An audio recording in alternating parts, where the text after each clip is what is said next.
Welcome to the Starter Girlz podcast, your ultimate source of inspiration and empowerment. We're here to help women succeed in every area of their lives: career, money, relationships, and health and well-being, while celebrating the remarkable journeys of individuals from all walks of life who've achieved amazing things. Whether you're looking to supercharge your career, build financial independence, nurture meaningful relationships, or enhance your overall well-being, the Starter Girlz podcast is here to guide you. Join us as we explore the journeys of those who dare to dream big and achieve greatness. I'm your host, Jennifer Loehding, and welcome to this episode.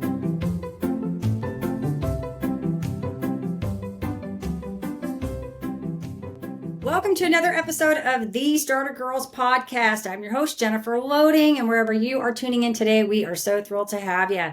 Excited about my guest. She's got an amazing story and doing a lot of great work. Basically, she turned a personal health challenge into a mission to transform lives. After reversing her own autoimmune disease symptoms through natural methods, she became a passionate advocate for the healing power of food and functional nutrition.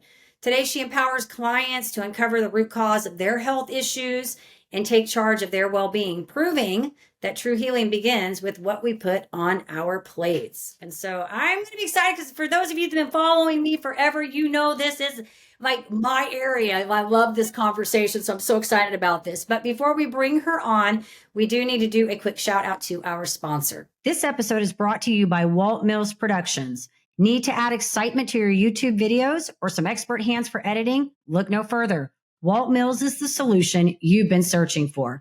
Walt is not only your go-to guy for spicing up content, he's the force behind a thriving film production company with numerous titles in the pipeline. Always on the lookout for raw talent, Walt is eager to collaborate on film and internet productions. With a background deeply rooted in entertainment and promotion, Walt Mills leverages years of skills to give you the spotlight you deserve. Want to learn more about Walt and his work? Head on over to waltmillsproductions.net and let your content shine. All right, and with that, today we have Risa Groux, a functional nutritionist, certified autoimmune coach, and author of FoodFrame. Diet is a four-letter word. Risa works with clients ranging from professional athletes to families, helping them address health issues such as autoimmune diseases, hormone imbalances, and digestive challenges. She has dedicated her career to empowering others to take charge of their health. So Risa, welcome to the show. I am so excited to chat with you today. Thank you for having me, Jennifer. I'm excited to be here. It's going to be fun. It's like my favorite, it's funny. I have all these people come on this show and we talk about all different things, but my favorite things to talk about are health and well-being because I think those are the most important. And when you don't have either, it is a rough life. Exactly. It's the foundation of everything. Exactly. So let's talk about you. I want to talk a little bit about what you're doing, how you got here, what kind of led you out. Obviously, you've had some, had a health challenge, which I always never like to say I know how somebody feels, but I can resonate with that because I've had my own and have had to do things to reverse conditions. And so I'm always excited to hear about people's journeys. So walk us back through this and tell us, how you got here. Yeah. So, I grew up in a house where my mom was perpetually on a diet. She was just always trying to lose like 5 or 10 pounds. And it was just these foods were good and these foods were bad. And I had a lot of confusion because I always thought the bad foods tasted pretty good to me. So I had a lot of confusion. My grandma was doing the same thing at her house. And it was just a lot of deprivation, starvation. The button was on or off. And so I was very, confused as a child. And then, of course, as a teenager, what did I do? I went on every diet there was because I was always trying to lose 3 pounds. And it was this perpetual starvation and deprivation. It was a craziness, right? So finally got sick and tired of doing that. And I started to eat real food. And at the same time, I had just gotten married. We conceived our first child, quick, right out of the gate. No problems. Everything was great. And then when we were trying to conceive for our second, it wasn't quite so easy.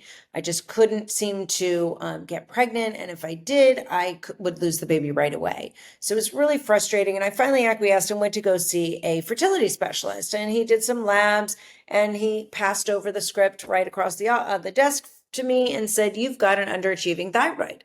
And I was like, "What's the deal?" Right? And he goes, "Well, you just take this. You take this every day." And I said, "For how long?" And he said, "Oh, forever." And I said, "Forever?"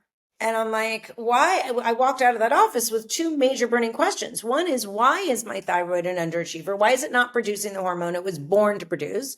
And 2, why do I have to take the synthetic hormone every single day for the rest of my life in order to mask what it's supposed to be producing. And why is the doctor not even asking, why is this happening? So when I started down that road, and then I started to uncover things, and then I finally realized that I had this gene mutation that's very, very common. Most people have it. It's called MTHFR. Think of what you would say to somebody who cut you off on the freeway.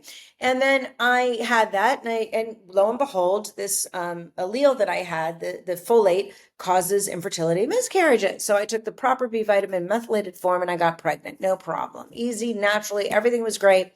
And several years after I had a healthy pregnancy with my son, I went to a naturopathic doctor because I wanted to get a checkup. I wasn't feeling quite as good as I felt like I should, and they found Hashimoto's. So now my thyroid was attacking itself. My body was attacking my thyroid, and I thought, what is the deal? I've now an autoimmune disease. This has got to stop. So I really did a deep dive, and I was at that time going back to school and to become a nutritionist. And I was able to find the root causes to autoimmunity. There was nothing available at the time when I was diagnosed. I put together a list that's in my book, FoodFrame. And I went through each and every one of those root causes. And of course, I had every single one. So I treated every single one. And I was able to reverse my Hashimoto's, which is amazing because I had really, really high levels. And now I've been able to watch people heal every day. I'm very, very grateful to do what I do. And I've been able to help people with their autoimmune diseases, but other things too, just achieving optimal health. No, I love this. And as I'm listening to you, like all these things are coming to my mind. One, the fact that when you came out of the doctor's office, you had those questions like, why do I need to take this? And what's the problem here? Because I feel like I can relate to that. I hate medicine. I don't even like Tylenol. Like like if everybody knows that is around. If you see me ever, and the few times I push a Tylenol, I'm probably needing it because I am like you. I question everything, and I think it's good. I think we should, and I think the other thing that's coming to mind when I listen to you is this part where you work to heal yourself, because I think the body is miraculous. And when we treat it well, it can do great things. When we don't, it can do bad things. And I think, for us to not recognize that the food that we do put in our body does make a difference. Oh, for sure. Right? Because people a lot of times are like, well, I don't see how that's making a difference. How could it not? I mean, you're putting things in your body and you're consuming it, And so I want to commend you on those aspects, but also healing yourself, because I know for myself, I've been diagnosed with two really rare conditions, one of which is trigeminal neuralgia. And I ended up reversing my condition after 4 years of being on 6 different medications with that. Like you, I went in there and they were putting me on benzos and opiates and, all this. And I'm thinking, this is not a way to live. This is not how I want to be. See my kids are all adults now. They weren't at the time, but see them go through me being high on opiates for the rest of my life, Right. So I want to commend you on that and say kudos Right to you. back at you. Yeah, that's awesome. So, good stuff. So I'm excited about your book because I want to check this out. I'm excited. I want to see what you put in there about the autoimmune, because I do think I hear a lot about that. That's thyroid's one of the things that I work with a functional nurse as well. And so we're working on getting my thyroid. Right. It's a common thing. Thyroid's a common thing. It really is common. And unfortunately, there's so many things that are disrupting our thyroid in our modern world, and chemicals being one of a major one, right? We're inundated by chemicals. The FDA has approved 86,000 chemicals for us to use. That's crazy amount, right? Most of them aren't even tested, and we're at about 2,000 to 6,000 approved every year, regardless of who's in the White House. So it's been accumulating. There's not a country on this planet that has as many as we do. So chemicals are a real major thing, and just getting them out of your body, detoxifying, is really important as well. Yeah, I agree with you on that. And you think about it, years and years, you're having these things go into your body, and you don't really realize the impact. But I think it's interesting that it's when you get to those places where like you either have like fertility issues or you have things happen and you're like, why is this like this? And if you're a problem solver, you sound like you are a little bit like I am, and that you want to solve that. You want to figure out, why is it not doing right? How can we? And it's funny because you'll get a kick out of this, because I just went to my functional nurse last week, and she does every quarter. We look at my blood work to see how everything's doing, and she gets in and everything's pretty good. My thyroid's moving up, it's climbing back up, and she said, we got to get the thyroid right. And I walked out. I told her, I said, my focus is we're going to get the thyroid right. Because That's when the right. thyroid's right, everything else is going to be okay, you know? Exactly. Well, it's a Oh, major component. I mean, it intersects with almost every system in the body. So, and unfortunately, conventional allopathic medicine only looks for TSH, thyroid right, stimulating right. hormone, which I just reviewed a lab this morning that the TSH was completely normal, but the T3, our active thyroid hormone, that's only 7% of the That's equation, what is mine is. maintained. Mm-hmm. Right. So is Mm-hmm. it because you're reversing? Is it because of hormone imbalance? Is it because Right. you are not converting? I mean, there's several reasons why, but Mhm. first you have to look to find out what the problem Yeah. is. And yes, the body can heal, which is amazing. Yeah. It's interesting too when I went into and you'll love this, I don't know, maybe not, but I went in, it was funny because we found out in the very beginning that I was low on iron. And what was crazy is I'd been going to the doctors just to shake this point up, had been going to the doctors, nobody caught this. So I go to the functional nurse and she's like, your iron's low. So I did several iron infusions. Well, as we were doing that, and this was kind of at the beginning stages when we were trying to heal, um, all of a sudden my ferritin went up, and my ferritin had been normal all along, and then my ferritin went up, and so she was like, inflammation in the body. Exactly. So it's interesting how, when you talk about medicine, they can miss so many things, like you're talking thyroid, because they're only looking at one thing. They're not looking at the big picture. Kind of like when they get hung up on cholesterol, right? They get hung up on that, not those two numbers, the total and that LDL, but they don't take into account anything. And then they don't look at, say, what about thyroid? Is there anything else going on that could be contributing to that? Right? Well, for It's just sure. you have a high number, you need statins. Right. And we're not actually born with a deficiency in statins. And the other Right. thing is cholesterol's not the devil. I mean, Exactly. this in the 80s did a great job, but it isn't the devil and Right, right. does not prevent cardiovascular diseases, right? So Yep. there's four reasons why typically cholesterol goes up. One is blood sugar dysregulation, Hmm. thyroid dysregulation, as we just talked about, Yep. liver congestion, and gallbladder congestion. And of course, genetics play a huge part. You may Right. be more inclined genetically to have higher levels of cholesterol. But that's okay because cholesterol is actually something we need. It's a messenger system. It helps us conjugate our hormones, helps us conjugate our vitamin D. I mean, it does so many good things in the body that we need it. We don't want too little. I've had Right. plenty of people come to me with very, very, very low cholesterol, like scary low cholesterol, and of having heart attacks. So Yeah. we know it's not the cholesterol. I mean, we just know. Right.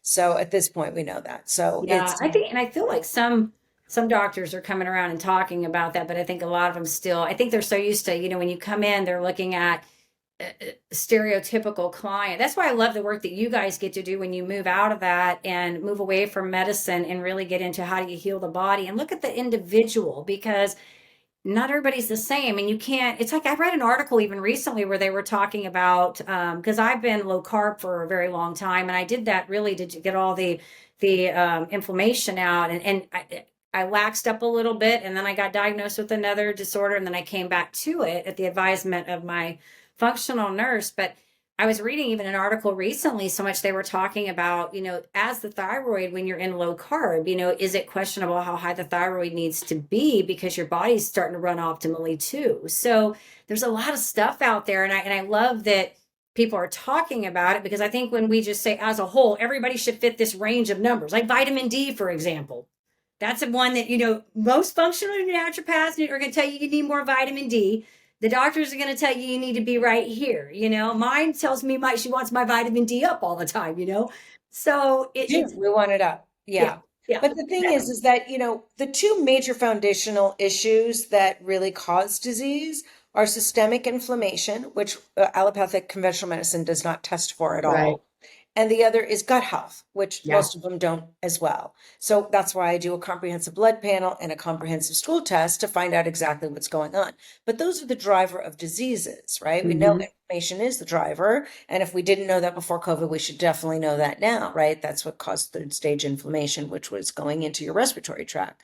So we need to be looking at those two markers for sure, which we don't typically look for. So it really is I think the weakness is in our medical schools because we're not teaching doctors these tools. We're focusing more time on the chemistry of medications and the symptoms. So it's really important to find out the root causes. And the other thing to really keep in mind is that our blood labs in our country really are focusing on what's normal. right? So they reassess their guidelines quarterly and they're looking at what's normal. Well, we are a very obese and sick nation, and that's what's considered normal. So in conventional medicine, they don't really treat you until you're in full disease state. So what functional medicine or functional nutrition is where we're looking for prevention in addition to root causes, but we're looking for prevention so that we don't have to wait until you're in disease state to treat you.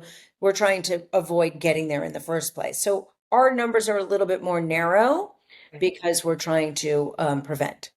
No, I love that. And that's why I'm saying, like, even where I go, she looks at the blood work like every 3 months to kind of see how everything, oh, it makes me feel so much better because I feel like I can look at that and say, okay, this is staying consistent. Are we having any shifts in anything? Do we need to, it just, especially when I think, and you probably can relate this, when you have something that is a chronic condition, we know conventional medicine is not going to fix a chronic condition. You go on broken bone, cold, flu, all that kind of stuff. Yeah, we can do that. Which, by the way, if you're healthy, you can probably do flu and cold at home too, if if you take care of yourself, right? Know the tricks. But they can't fix those things. And so when you get into those places where you're dealing with chronic things, that's when I think for somebody like you or myself, it becomes important to really navigate that. But also there's some comfort in being able to look at those things. Like I joked about this. I told my husband, you're going to probably love this in your position. I have never been excited to go look at my blood work. It's Not fun, that it's been right? bad. Not that it's been bad, but I've never cared. When I go now to get it, when I see good, everything looks pretty good. I'm like, yes, we're doing the right things. Yes, and Maybe and it it, won't and it work. correlates.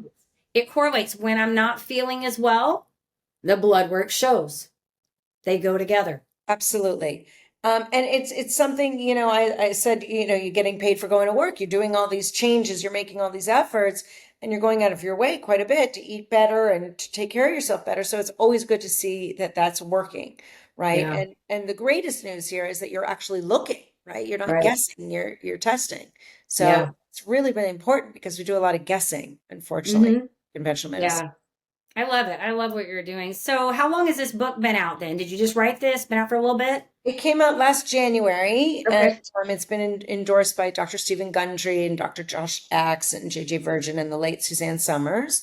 Ah, And it really is a passion of mine because I've been doing this for so long and I've watched so many people heal that I really wanted to give this to the mainstream public, that opportunity to really understand how to do this, right? And I think what really focuses, the book's focus is FoodFrame, which is my methodology for eating.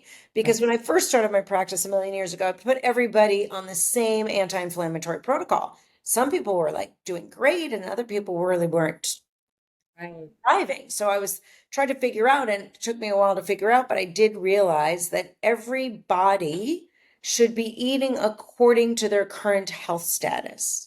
So, in other words, if you're having some bloating and chronic gas, or maybe constipation or diarrhea, you should probably do the low FODMAP program, right? Which is a 30 to 90-day protocol.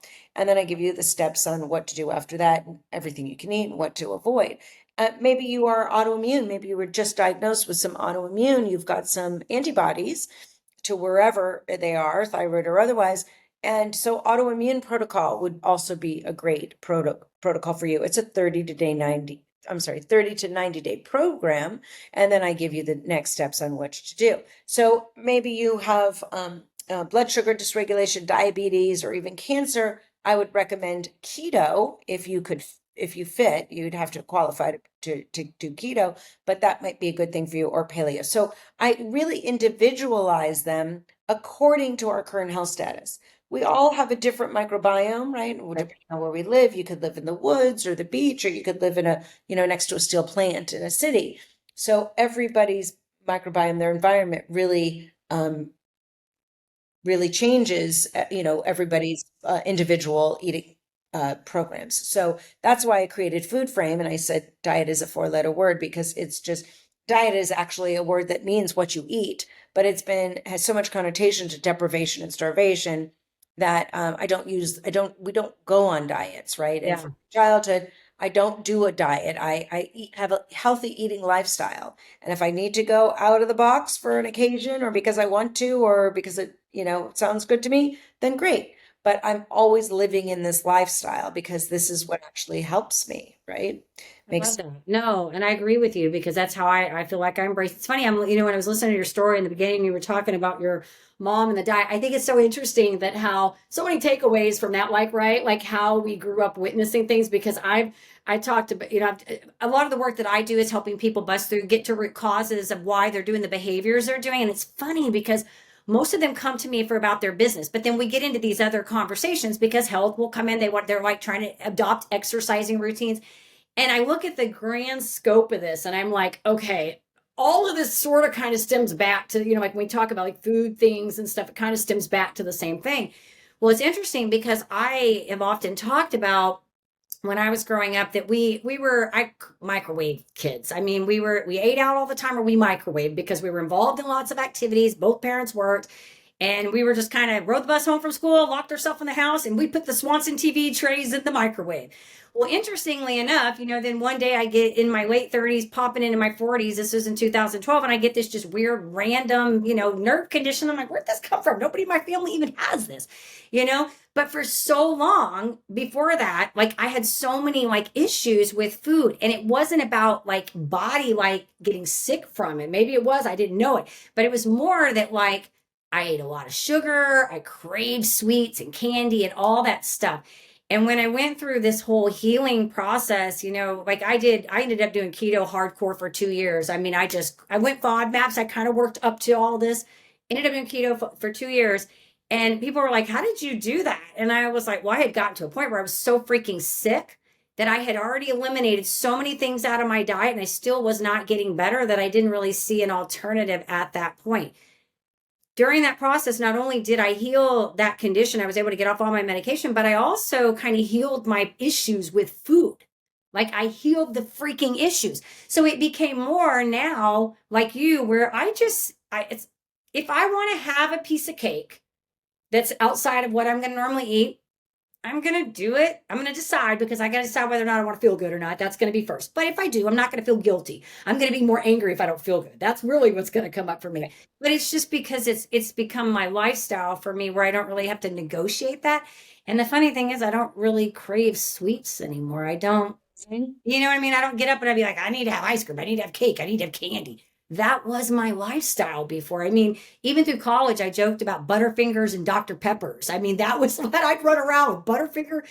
I would die, Risa. Like I couldn't even think of doing that now. Like I just couldn't get it down. I'd be so sick. I just You've wouldn't come even a go. long way, baby. But isn't that funny? It's like you kind of sort of heal the wounds that kind of go with that, and you learn to make Yes, it different, we have this psychological relationship with food, and it Yeah. is from our childhood, and it is from what we see and what we hear. And but we have a lot of, we use food as our reward. We use it as punishment. We use it for celebration. We have power over it on our birthday. I mean, it's like everybody has to eat what I want on my birthday. And I Right. mean, it's craziness what we do with food, right? If your kid gets, every A, you get a scoop at the Baskin Robbins or whatever it is, right? We do all this stuff. We don't do this with brushing our teeth, No. right?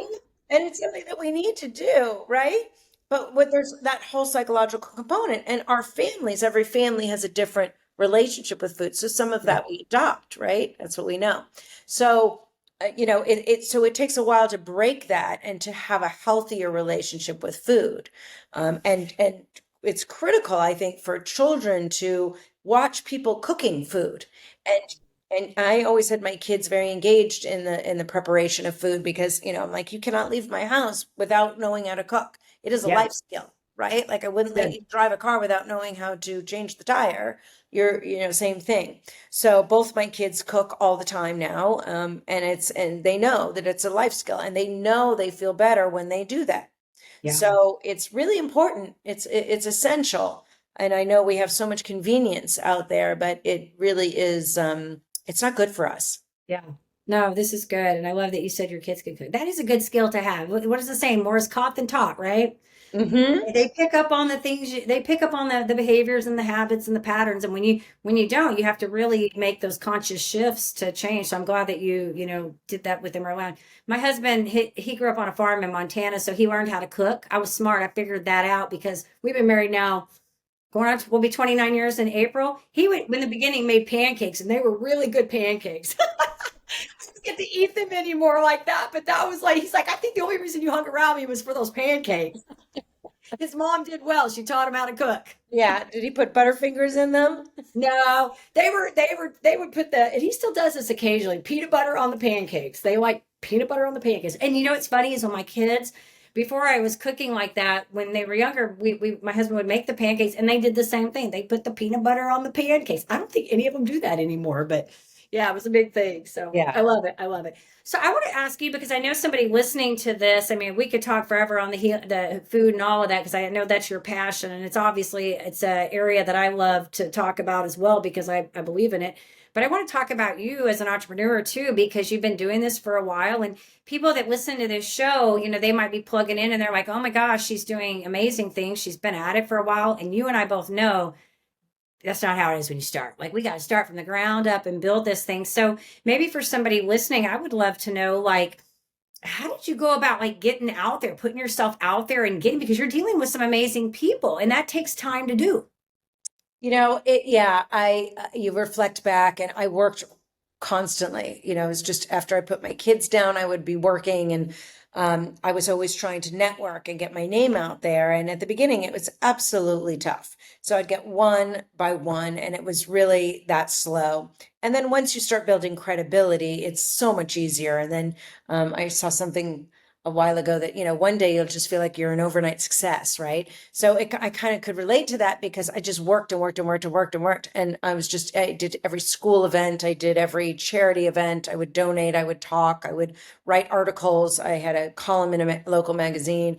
I mean, I did everything I possibly could to network. And I was lucky, I had a really good network and my social network really helped me. I was friends with a lot of doctors and they referred a lot of patients. And it was just a one by one. And then I started doing TV. I got a daily gig or a monthly gig on Good Day LA. And then that turned into more TV. And I did a lot of local TV. And then I ended up doing national TV with Good Morning America. But it was, and it's a slow climb. You do not come out of the gate getting that, right? It was just earning that credibility. And it was credibility one patient at a time. And but I was constantly working and it was hard. It was for sure hard at the beginning, and now it's so much easier, and it's word of mouth, and I've been working with people for so many years. I've been working with families and their kids now, and and I've been able to work with a lot of professional athletes, which is just amazing as well. So I've really had a great career. I've loved doing, I mean, you get to watch people heal. It's just super cool and turn on that light bulb. I mean, you just saw my morning today. I just like 4 people were just like they're transformed, and the greatest thing is that that gift is going to serve them for the rest of their lives. They're going to be different mothers, different wives, different business people as well, because they know that to pack their lunch or whatever it is, how they travel and things like that. Um, I created my own detox many years ago, and it didn't really work. It was too bulky. It was the manufacturing. I got the wrong plant. I went through a lot of mistakes, and now I have my own line of supplements that are super clean and easy, and it's great. It's much easier. So I learned a lot from that failure, which we usually do, right? And then I was able to, from my whole health history and working with so many people with thyroid, I created my own course, online course called Achieving Optimal Thyroid Health. So that is a total labor of love that I worked very hard on because I put every single thing I know about thyroid, which is a lot for any given situation, for any kind of thyroid issue. And so I'm really proud of that. And my book, same thing. And I was fortunate enough to have those incredible endorsements. And so it's hard. It's not easy. None of it has been easy. It's much easier now because, I've put all the work in, but I kept my head down for a good 10 years. And then all of a sudden you pop up and you're like, oh, wow. Like, I got something going here, right? I kind of know what I'm doing. And Yeah, uh, so great. It yeah. reminds me, I had a gal on Starter Girlz a while back. Her name is, I think it's Ripley Rader. She does these clothing line. and she had these pants. I think they were called the Ponte pants. And she was talking about, I think she's out of New York. She was talking about, how she'd been going along. And then somebody got a hold of her pants. And I think they went on Good Morning America or something with her pants. And then all of a sudden they became famous. And she said, it was like we went all this time building and building and building. And then all of a sudden, and, and it's funny because I was talking about this with our YouTube page because we, this show's been in existence for about 5 years, and we worked really hard in the beginning, and then there were some shifts because a host left, a new one came in, we bridged another show, and then I put the Starter Girlz on a little bit of a pause, and then last year I brought it back with a little bit different passion because I had evolved in what I was trying to do in the work that I was trying to create and the message I was putting out there. And it's been funny because all of a sudden our YouTube is, we've got about 12,000 followers in there. And I know that's not as big as the big famous YouTube people. But when you go from zero, you're sitting at like a couple months ago, we were at about 3. And all of a sudden we're like, and I told my husband, I said, it's starting to kind of take a little bit of a life now. Like, I think we're getting some, and it's exciting. And it's to your point that you're putting in that work and doing the day in, day out, consistent, things that you need to do to build your business. And all of a sudden things start to kind of manifest for you. And so I love hearing you say that because I think that people need to recognize that it's not, some people, you see the overnight success. There are a few out there that hit it and they go, but that's not the norm. That's not majority of us. Majority of us have to work and build, get our credibility. And even those people who hit it right off the bat, they're going to have some hurdles later down the road. Exactly. Everybody has. They're coming. Right? They're around the corner. Exactly. I love it. I love all that you're doing. I think it's great. So you got your book out. I want to check out your thyroid protocol, by the way. I'm going to have to go check that out. I want to see it's funny because I do a lot of, I was telling somebody the other day, a lot of the research that I do, I just do it because I like to get the knowledge and it helps me. I can have a conversation with somebody and say, hey, you might want to go check this out because I looked at this. Kind of like you're doing when you did your work originally. You're doing it to heal yourself and learning, and then you recognize, hey, somebody else may benefit from some of the knowledge that you've gained, and you can pass it on. For sure. I love it. So anything in the horizon coming out, anything new that you're going to be like working on or something excited about? Yeah, I can't really say yet, but there's some exciting stuff going on. Awesome. But I'm trying to help heal our country from processed foods. So I can't announce anything quite yet, but I'm working on it. Yeah, the processed food thing, there's so much, and it's kind of like you hear everything now, they keep talking about all the chemicals, but I'm like with you, we got to get that stuff out. But I think it gets back to helping people make the right choices and teaching them the right association with foods and all that. So I think it's great that you're looking at, these kind of on an individual basis with each person as to where they are. And it's also, you got to meet them where they come in, right? Because like, you're given, take keto, for example. That's not an easy thing. For me, it's easy because I've been doing it for a long time. I know exactly what I can have and what I can't have. I know how to now, even at a restaurant, I know how to navigate that. I will tell you when I first did it, no. The first 60 days, no, I had a book. Right. I love Maria Emmerich. She's like, you probably know who she's like the keto girl. She was the one I had consulted with. I purchased her book and I followed the meal plan like exactly to a T every single day because there's no way I would have been able to figure that out on my own in the beginning. So, right. When you've got somebody and you're walking them through that, you got to meet them where they are, because if you take somebody that's really not committed and they're not in a place where they've been eating all this junk and they're not committed to changing, then you go, okay, we're going to do this. Freak out. You know what I mean? And I say that, some people will say to me, tell me exactly what to do and I'll do it. Others say I need a little, I have to go slowly and go step by step. And so we do it that way. Yeah. So yes, absolutely. Everybody is different. So we work according to that. Yeah. Yeah. Well, I'm excited for whatever you got coming out because I think it's great. And I like that you're evolving and continuing to do things and helping the world be a better place, because I do think it's important. I think health, like I said, when you don't have it, you and I both know when you don't have it, it means everything. So you aren't getting anywhere without that. Risa, this has been so fun. I know you have things to do, and I definitely could chat with you forever because I love what you're doing, but I know I want to value your time and get you back to what you're doing. So we'll make sure when this goes out that we get the links in there so they know how to find you, and we'll get you tagged in all the right places and all that good stuff. I want to thank you for your time and for your knowledge and all the good wisdom nuggets. All right, to our audience, of course, we hope that you found this episode inspiring and informative. And of course, you know what to do. Go hit like, subscribe, share, do all the things so we can keep sharing all the fabulous content with you.